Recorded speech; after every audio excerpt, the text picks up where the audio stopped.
Puducherry peace and cure yoga centre சார்பில் June 21 சர்வதேச யோகா தினம் கொண்டாடப்பட்டது. அதன்படி ஜூன் மாதம் முதல் வாரத்தில் இருந்து யோகா விளையாட்டுப் போட்டி, யோகா ஓவியம், யோகா வினாடி வினா குழு, யோகா செயல் விளக்கம் மற்றும் ஓடும் ரயிலில் ரோப் யோகா மற்றும் யோகா செயல் விளக்கம் ஆகியவற்றை தொடர்ந்து நடத்தியது.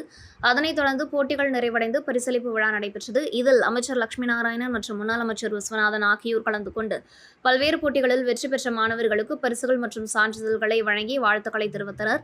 இதில் 10 வயதிற்கு உட்பட்டோர் போட்டிகளில் அஜய் யோகன் முதல் பரிசையும், சித்து 2ஆம் பரிசையும், ரோஹித் சாய்ராம் 3ஆம் பரிசினையும் வென்றனர். பெண்கள் பிரிவில் தேவாஸ்ரீ முதல் பரிசையும், பிரித்திகா 2ஆம் பரிசையும் வென்றார். 10 வயதிற்குட்பட்டோர் ஆண்கள் பிரிவில் தருண்ராஜ் முதல் பரிசையும், அகில் யோகன் 2ஆம் பரிசையும், கீர்த்திவாஸ் 3ஆம் பரிசினையும் வென்றனர். பெண்கள் பிரிவில் மகாலட்சுமி முதல் பரிசை வென்று சாதனை படைத்தார். தொடர்ந்து யோகா வினாடி வினா போட்டியில் 10 வயதிற்குட்பட்டோர் பிரிவில் அஜயோகன், பிரபஞ்சன், தேவஸ்ரீ ஆகியோர் அடங்கிய அணி வெற்றி பெற்றனர்.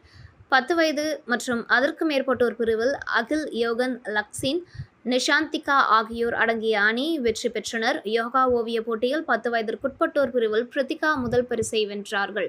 பிரபஞ்சன் 2ஆம் பரிசையும், தேவாஸ்ரீ 3ஆம் பரிசினையும் பெற்றனர். மேலும் 10 வயதிற்கு மேற்பட்டோர் பிரிவில் அகில் யோகம் முதல் பரிசையும், மகாலட்சுமி 2ஆம் பரிசையும், யுவநயன் 3ஆம் பரிசினையும் பெற்று சாதனை படைத்தார்கள். சாதனை படைத்த அத்தனை மாணவர்களுக்கும் பரிசுகளும் சான்றிதழ்களும் வழங்கப்பட்டது. விழாவிற்கான ஏற்பாடுகளை யோகா சென்டர் பொதுச் செயலாளர் உமா செய்திருந்தார்கள்.